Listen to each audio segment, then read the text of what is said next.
Hermanos, tengan ustedes muy buenas noches. Una vez más estamos acá tomando el curso de autoconfrontación y hoy queremos tratar cortamente este tema porque sé que a veces estamos ocupados de estas cosas, pero vamos a tomar unos minutos para poder tener este estudio de autoconfrontación y el tema es la relación con el pecado. ¿Qué tiene que ver el creyente con el pecado?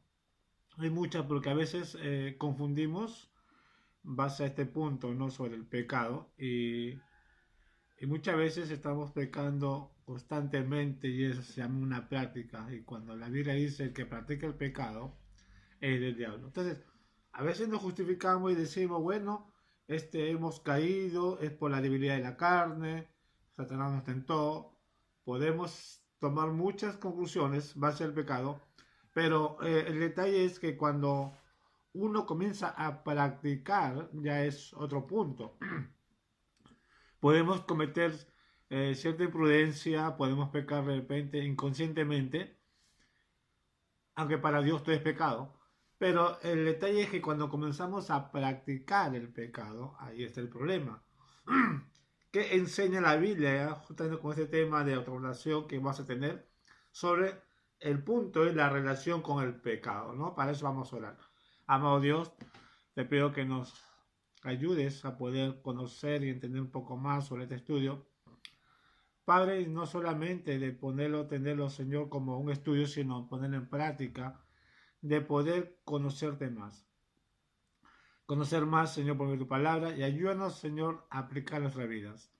Señor, dejamos en tus manos, en nombre de Jesús. Amén. Muy bien, vamos a ir justamente lo que todos cristianos debemos saber, lo que usted y yo tenemos que conocer respecto a la relación con el pecado.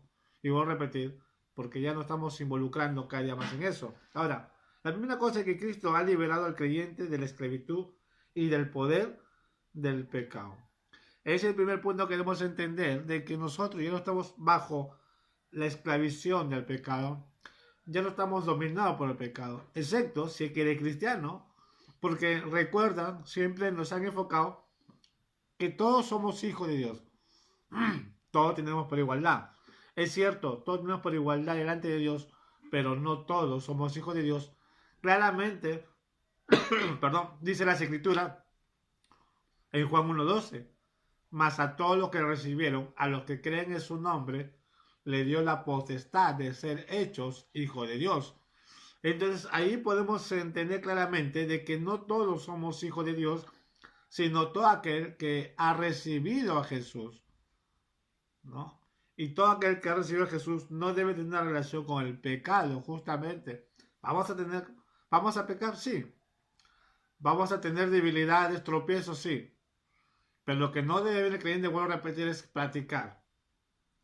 Y eso debemos entender, ¿no? Que Cristo Jesús ha liberado al creyente de esa esclavitud. Nos ha liberado el Señor. Vamos a ir a unos versículos como, vamos a ir a Juan, capítulo 8, 31 al 36. Vamos a tomar un versículo y vamos a hacerlo rápido. San Juan 8, 31. Dice así la palabra del Señor.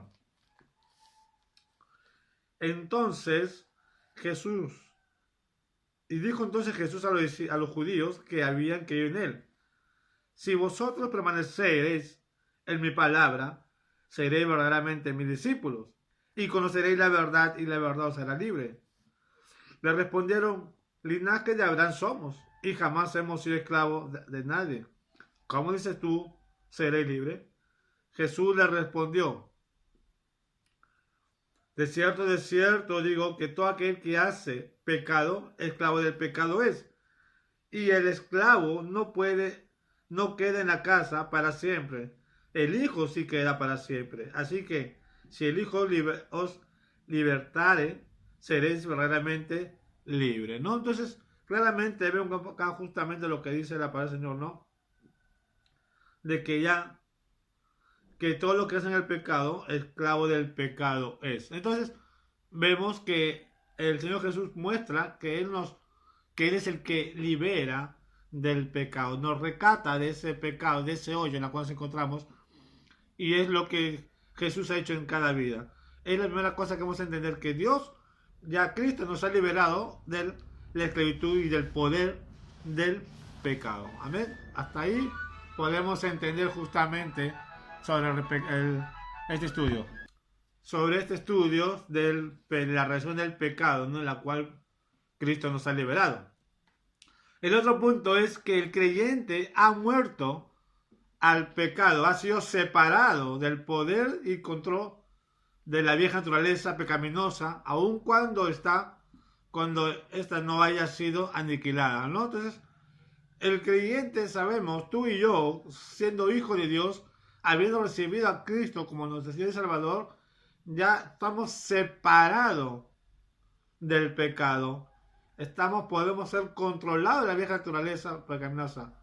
Y como dice, aún cuando no haya sido aniquilada. Mientras que vivamos en este mundo, mientras que estamos en este cuerpo pecaminoso, vamos todavía a seguir teniendo una lucha justamente en sí mismo, porque recuerda de que el cristiano tiene 3 enemigos poderosos, se puede decir, y hemos dicho justamente 3 veces, el primer enemigo es Satanás, el segundo enemigo es las cosas del mundo, y el tercer enemigo justamente es la carne, y ese es el peor enemigo que tiene el cristiano, que es la carne. Entonces, sabemos perfectamente que ya Dios nos ha liberado, como hemos dicho, ¿no? ¿Qué dice Romanos, capítulo 6, versículo 6? Vamos a ir a Romanos 6:6. Será bueno apuntar ahí para que puedan meditar y analizar.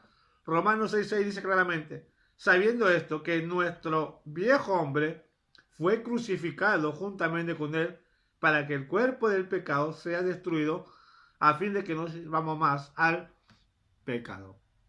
Qué maravilloso es saber que Cristo Jesús, Él ha muerto por nosotros, nos ha limpiado, nos ha comprado. Y la pregunta es, ¿y por qué seguimos pecando? ¿Será que de repente no somos legítimamente cristianos verdaderos? Solamente una persona incrédula comienza a practicar el pecado. Solamente una persona incrédula comienza a andar en el pecado. Entonces no nos equivoquemos. No podemos justificarnos y decir, bueno, he sido débil por la carne, Satanás me tentó, Satanás usó y me hizo caer. Hay que entender una cosa perfectamente, de que tenemos una arma muy poderosa dado por el Señor, es el Espíritu Santo, es nuestro protector. Yo puedo decir arma porque Él es el que nos protege, Él es el que nos guía. El problema muchas veces es que nosotros no dejamos que el Espíritu Santo controle nuestras vidas. Aún el apóstol Pablo diciendo justamente ser lleno del Espíritu Santo, ser controlado por el Espíritu Santo. Entonces nosotros no estamos dejándonos justamente porque hay una guerra espiritual, pero eso no justifica justamente de que vamos a ir pecando. El segundo punto justamente que vemos acá, base a esto, es que base a este versículo, cuando dice, sabiendo esto, que nuestro viejo hombre fue crucificado juntamente con él, para que el cuerpo del pecado sea destruido. ¿Por qué no estamos destruyendo el pecado que muere en nosotros justamente? Por una razón. De repente es porque, vuelvo a repetir, no eres un verdadero creyente genuino. Si tú estás practicando el pecado, entonces no te engañes y decir que eres un creyente. Puedes creer en Dios, puedes ir a la iglesia, puedes tener tu Biblia, incluso puedes estar leerlo. Pero si lo estás leyendo y no lo estás aplicando, como está en la Biblia, y estás más que todo andando en el pecado, entonces no eres un verdadero creyente. No nos equivoquemos. Jesús claramente dice, mi oveja oye mi voz y ellos la conocen. Cuando nosotros sabemos que cuando Jesús nos habla y nos habla por su palabra, tenemos que obedecer. Esa es la oveja. Un pastor cuando llama a sus ovejas, al toque van. Las ovejas no esperan, no dudan, sino ellos van porque conocen a su amo. Eso es comprobado justamente aún en los campos de los pastores. Y esa figura lo toma Jesús. Y Jesús no nos habla como una voz, como quizás algunas denominaciones creen, algo que yo no comparto, sino Jesús nos habla por su palabra. Dice, las ovejas oyen su voz, ellos las conocen mi voz. Cuando Jesús se refiere a decir que conoce mi voz, es porque está en obediencia a Él. Y esta es su voz, la palabra de Dios. La Biblia es la voz de Dios. Y tú a escuchar la voz de Dios, es porque tienes que obedecer. Si no la obedeces, es porque no eres parte del redil de Dios. Ojo, eso debemos tener en claro, justamente. Entonces, si andas en pecado, de repente eres una oveja de Dios. Y crees que eres una oveja de Dios. De repente eres un, como se dice, eres un lobo disfrazado de oveja. Ojo. Muy bien, entonces, tenemos que entender justamente que Cristo, que el creyente ha muerto, ha sido separado del pecado. Entonces, estamos muertos para el pecado. Estamos aniquilados por el pecado. Pero estamos vivos para glorificar a Cristo Jesús. Es lo que nos hace. Dios destruye tu pecado para que tú vivas para la gloria de Él. Y eso debe ser constantemente un creyente. Eso debes tener en cuenta. Que tú estás vivo espiritualmente, llamémoslo en este término, para la gloria de Él, para la alabanza de Él, para que tú lo sigas a Él, para que lo busques a Él. ¿Por qué te abrumas? ¿Por qué te afliges? Justamente te afliges porque estás luchando con tus propias fuerzas y no dejas que Dios luche por ti. Este es el problema. Ese es el problema. Muy bien, vamos a seguir entonces con otro punto. Entonces, lo que todo creyente debe saber también que la estrategia del pecado es engañar y esclavizar y destruir. Eso tenemos que entender. Esa es la posición de Satanás. Hablando del pecado, estamos hablando justamente de la posición de Satanás. Y yo puedo decir que la estrategia de Satanás, ¿no? Que es que tiene el pecado, es engañar, esclavizar y destruir. Vamos a ir a Génesis rápidamente, capítulo 4, versículo 6. Génesis capítulo 4, una historia muy conocida, habla sobre Caín y Abel. 6 y 7 dice: entonces Jehová dijo a Caín, ¿por qué te has ensañado y por qué ha decaído tu semblante? Si bien hicieres, no serás enaltecido. Y si no hicieres bien, el pecado está a la puerta. Con todo esto, a ti será su deseo y tú te ensoñarás de él. ¿No? Qué interesante, justamente, a ti será sujeto. O sea, vemos ahí justamente que el pecado iba a dominar. Pero eso depende también de la persona. Caín tenía toda la decisión de tomar y decir, bueno, me equivoqué y me aparto, pero no. Que Jehová le dice, ¿por qué te has ensañado y por qué ha decaído tu semblante?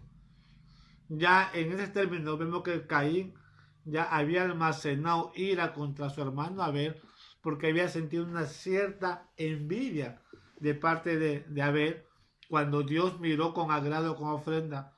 Y no es que Caín había ofrendido cosas malas de lo peor. Algunos toman esos términos de que Caín había ofrecido lo peor para Dios de lo que era su agricultura, ¿no? No, yo creo, yo estoy convencido por medio de esta porción, es que era lo contrario, porque dice, ¿por qué ha decaído tu semblante?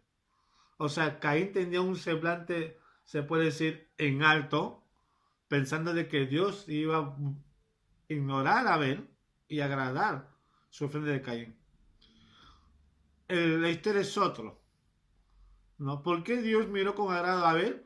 Simplemente es porque Abel estaba cumpliendo lo que Dios había establecido de Adán, el sacrificio. Eso es lo que tenía que hacer Caín. Sino Caín quería mostrar en su orgullo que él tenía lo mejor de lo que hacía. Y lo mejor no es tanto lo que tú quieres dar, sino lo que Dios se merece en obtener, de lo que Dios manda. y lo que Dios pide al creyente, a sus hijos, no es lo que tú quieres dar. Es como ahora en las iglesias, ¿no? En las iglesias vamos a la iglesia y a veces dejamos de la iglesia porque tenemos un trabajo, pero creemos que podemos nosotros alegrar el corazón de Dios dando nuestras ofrendas, dando nuestro diezmo, dando, por decir, nos comprometemos en dar, ¿no? Y queremos alegrar el corazón de Dios. Eso es lo que pasó con Caín, justamente, ¿no? Caín pensaba que iba a alegrar el corazón de Dios mostrando, según él, lo mejor. Y Dios no miró cuadrado porque había en su corazón pecado.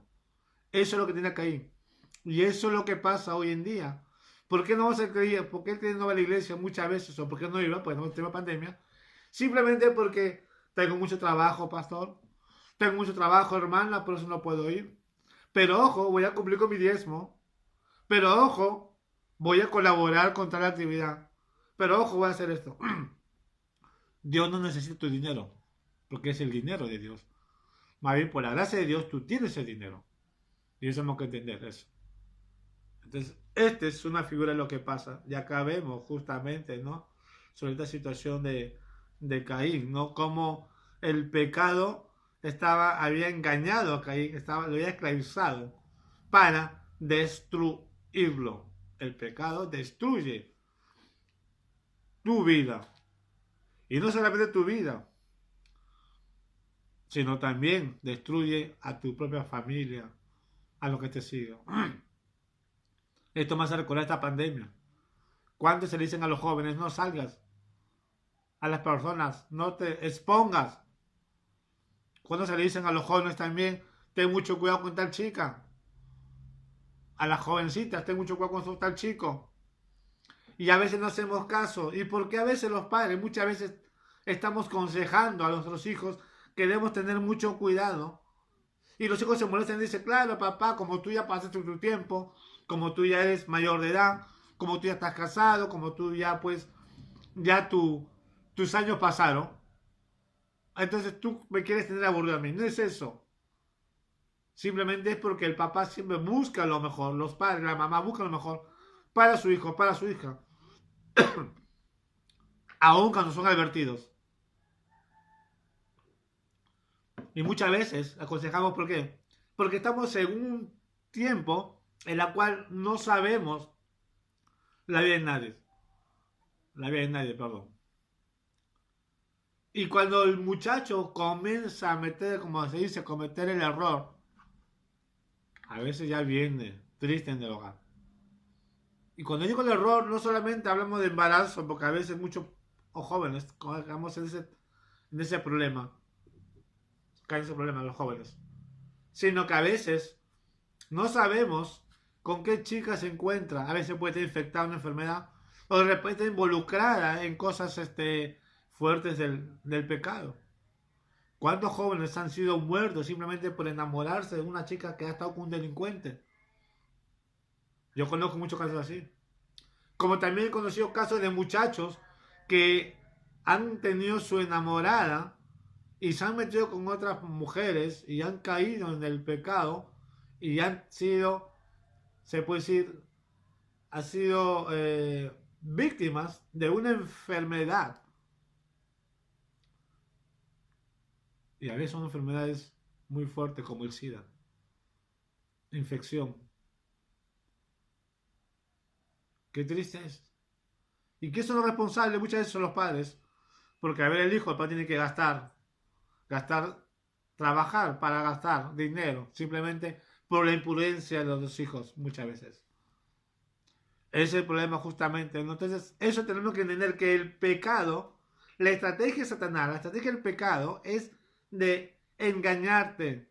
Creer que lo que tú haces es lo correcto. Creer que lo que tú haces está bien. Él te esclaviza justamente, te esclaviza para que tú no seas libre y puedas servir a Dios, sino te esclaviza para qué? Para destruirte, destruirte. Lo que hizo justamente con Caín, porque vemos las consecuencias que Caín tenía después que mató a Abel. Eso es lo que hace el pecado, justamente, te destruye, destruye todo tu futuro. Como siempre digo a mis hijos, una pequeña y mala decisión puede destruir toda tu vida. Por eso debemos tener mucho cuidado y siempre debemos aferrarnos a las cosas de Dios. Satanás no juega.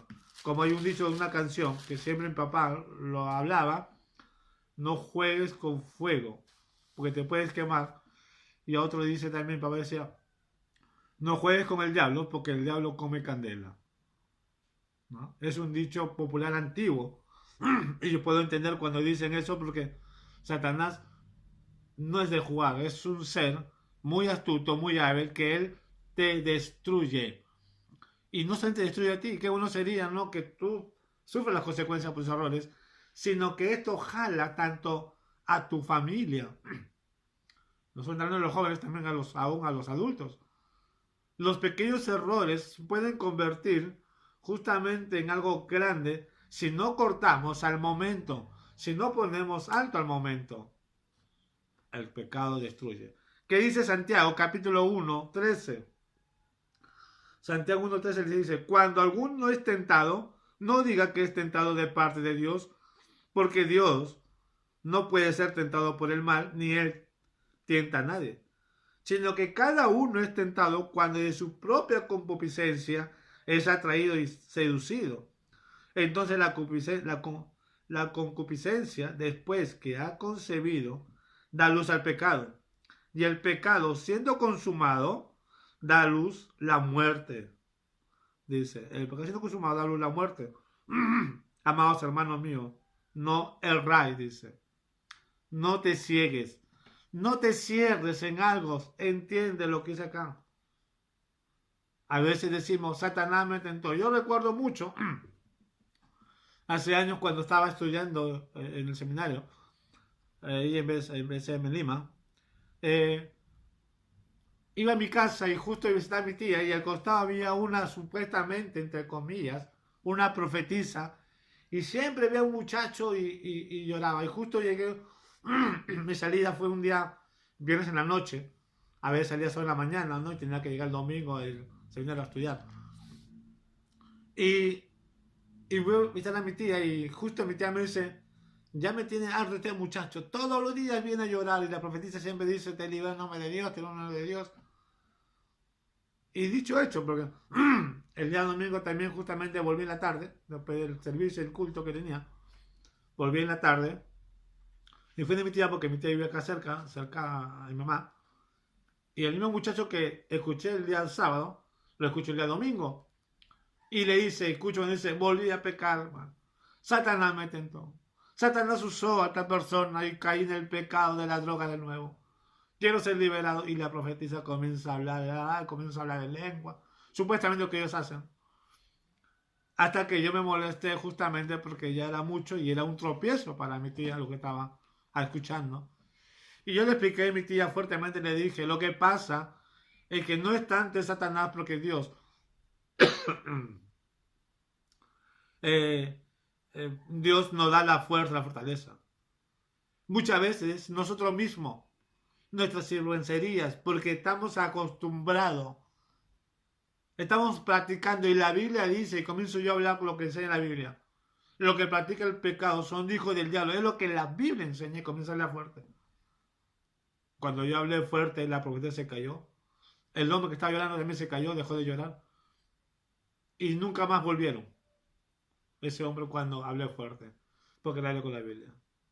Entonces, como dice Santiago justamente, cuando alguno es tentado, no diga que es tentado de parte de Dios, porque Dios no puede ser tentado por el mal, ni el mal tienta a nadie. El mal, Satanás puede usar, pero no te puede tocar a ti. Simplemente por una sencilla, pequeña razón. ¿Y sabes cuál es? Que tenemos el Espíritu Santo, que muere en nosotros. Mientras que el Espíritu Santo muere en nosotros, Satanás no nos puede tocar. Sí puede usar. Pero depende de ti, de que si tú estás cayendo en ese juego, si tú quieres entrar ahí, Dios te dice no. Como dice el dicho, una retirada a tiempo no es cobardía. Sin embargo, nosotros mismos a veces, aún pudiendo escapar, pudiendo no estar ahí, podemos evitar. Es el problema de muchos cristianos, muchos jóvenes. Yo he pasado por muchas circunstancias de eso. perdón, he tenido ciertas pruebas en ese aspecto, pero gracias a Dios me apartaba. Yo estaba con mis compañeros, con mis amigos conversando, pero cuando yo ya veía cosas que no estaba bien, me retiraba y evitaba. Porque cuando uno es cristiano, uno debe ser precavido y sabio y retirarse de eso. Pero muchas veces hacemos lo contrario, no nos retiramos. Estamos metidos ahí. Y porque nos gusta.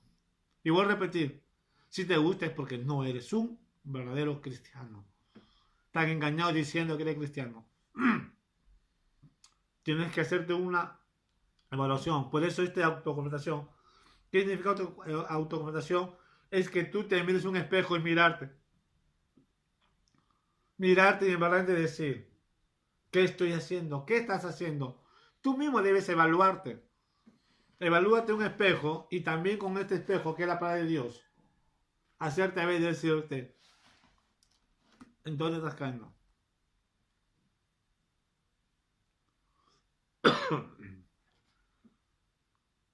Cuando pecamos, siempre echamos la culpa a Satanás. Somos nosotros que le permitimos que Él entre en nuestros hogares. Somos nosotros que permitimos que Él entre en nuestras vidas. Somos nosotros que permitimos que Él entre en nuestra sociedad. Nosotros somos los que permitimos que Satanás entre. Él no puede entrar. ¿Por qué en las iglesias existen problemas, discusiones? ¿Por qué? Porque somos nosotros mismos que permitimos que Satanás gobierne ahí. Por medio de la ira, por medio de la cólera, por medio de... A veces ni se saludan, ni se hablan.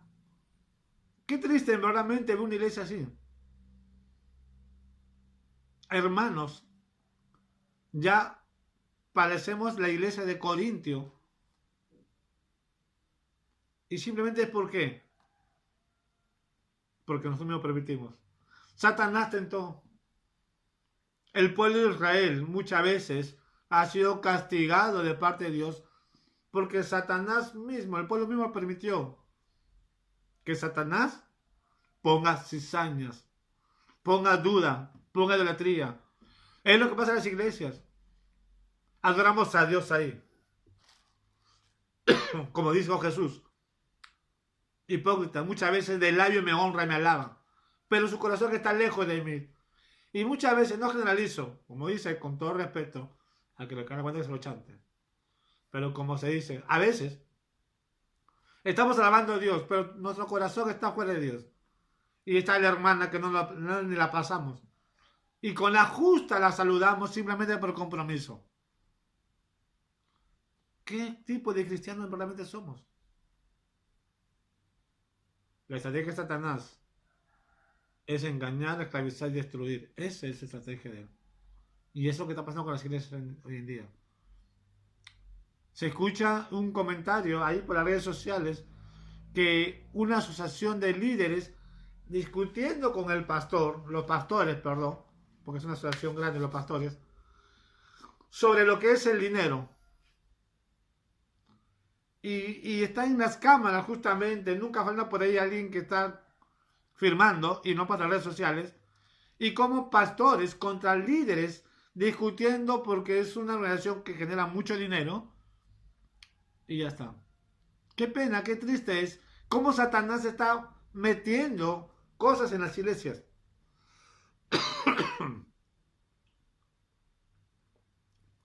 Eso que es Satanás. Debemos ser sabios, prudentes, igual en el hogar. Por eso debemos tener en cuenta justamente lo que el pecado hace es engañar, esclavizar y destruir.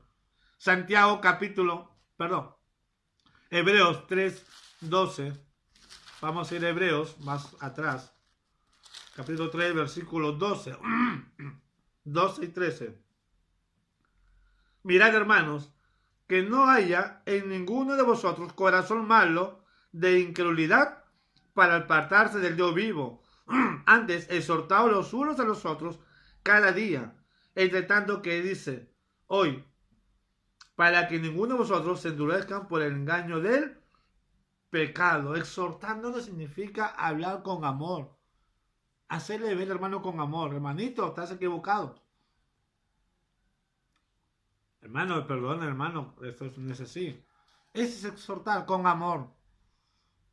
No haciendo acusaciones, como muchas veces tenemos la costumbre, a veces por la carne del pecado, más estamos acusando al hermano que exhortando. Debemos tener mucho cuidado de eso. Por eso, para mis hermanos, perdón, el autor de los Hebreos dice: mirad, hermanos, que no haya en ninguno de vosotros corazón malo e incredulidad para apartarse del Dios vivo. Del momento que tienes un corazón duro, un corazón contra hermano, ya estás apartado de Dios, porque Dios no puede morar ahí, porque ahí estás en pecado. Basta ya meditar. Y es momento que la iglesia despertemos y andemos con un corazón humilde. Ya no mirando los errores, los perjuicios que otros hermanos tengan. Si tienes que hablarle, háblale con amor. Y si no te entiende, no te escucha, está bien, tú ya cumpliste con decirle. Ya no exijas más de lo que tú ya has hecho. Hay hermanos que tienen la costumbre de meterse hasta por gusto y están hablando y siguen ahí, aunque ya es rechazado, pero todavía sigue molestando. Ya cumpliste con tu función, le dijiste al hermano, ya deja que Dios obre, ya no hagas el trabajo de Dios. Pero cuando vas a exhortarlo con amor, ya Dios se encargará. Dios se encargará. Y dice, justamente, ante todo exhortados unos a los otros, cada día, entre tanto que se dice hoy, para que ninguno de vosotros se endurezca por el engaño del pecado. Exhortando. Qué maravilloso es. En Hebreos capítulo 11, vamos a ir una página más atrás, más adelante, perdón. Capítulo 11, 24 y 27. Dice así: por la fe Moisés, hecho ya grande, rehusó llamarse hijo del faraón, hijo del hijo del faraón. Como contamos ahí, hasta el 27. Escogiendo antes ser maltratado con el pueblo de Dios que goza de los deleites temporales del pecado. Perdón, escogiendo antes ser maltratado con el pueblo de Dios que gozar de los deleites temporales del pecado, teniendo por mayor riquezas el vituperio de Cristo que los tesoros de los egipcios, porque tenía puesto la mirada en él galardón. Por la fe dejó a Egipto, no temiendo la ira del rey, porque se sostuvo como viendo al invisible. Y ese es nuestras miras. Ese es nuestro objetivo como Moisés. Acá nos enseña justamente a Moisés. ¿No? Moisés, de hecho grande, rehusó llamarse hijo de la hija del faraón. Dejó todo, simplemente porque él veía la salvación en Dios. Veía a Dios. Y Moisés, conocemos por la historia, era una persona humilde, una persona que se mantenía justamente al servicio de Dios. Una persona que, al pesar que murmuraron contra él su hermana Miriam y Aarón, y aún teniendo razón él de que Dios castigara, sin embargo, humildemente, él defendió a sus hermanos a pesar que fue criticado. Eso debemos hacer, hermanos. Yo sé que es poco difícil. Para ti, para mí puede ser un poquito duro, difícil de repente, pero nada es imposible cuando dejamos que Dios sobre nuestras vidas. Aléjate del pecado. No permita que el pecado te engañe. No permita que el pecado te esclavice. No permita que el pecado te destruya. Que destruya a tu familia. Apártate del pecado. Ser un verdaderamente hijo de Dios. No hay ninguna relación que debe tener el cristiano con el pecado, sino al contrario. El pecado destruye.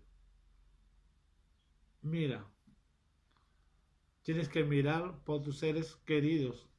Si amas seres que Dios ha puesto, si los amas, pues vive una vida consagrada a Dios. Siempre digo, yo agradezco mucho a Dios. Estoy agradecido a Dios. Aunque me falta mucho para aprender. Pero gracias a Dios por muchas cosas. Y le pido a Dios que me mantengan firme. Hasta su venida o hasta cuando Él me lleve. Hermanos, quiero terminar atacado más, importante, mucho poco parte, solamente decirle, mantengámonos siempre firmes en las cosas de Dios. No vamos a tener una relación. Recuerda que somos liberados por Jesucristo y vivir para Él. Somos salvos a precio de sangre, justamente. Él murió por nuestros pecados para liberarnos de la muerte del pecado, la muerte y del pecado. Y es el momento de vivir para Él.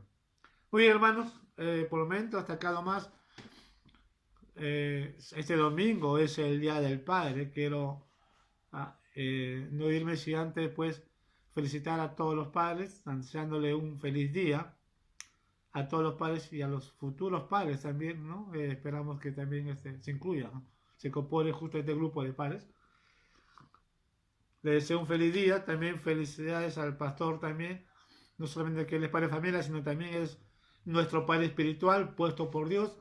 Un saludo al pastor Claudio por ese gran día, que la pase feliz en su familia y gracias por todo. Gracias, hermano. Quería compartir un tema de los padres, pero eso le dejo ya especialmente para el pastor como encargado de la iglesia. Así que, hermanos, muchas gracias una vez más con este estudio. Sé que no es mucho lo que se ha compartido hoy, hay mucho por aprender, pero mantengamos siempre firmes. Dios me bendiga grandemente, que Dios me lo cuide, hermanos, y siempre firmes en el Señor.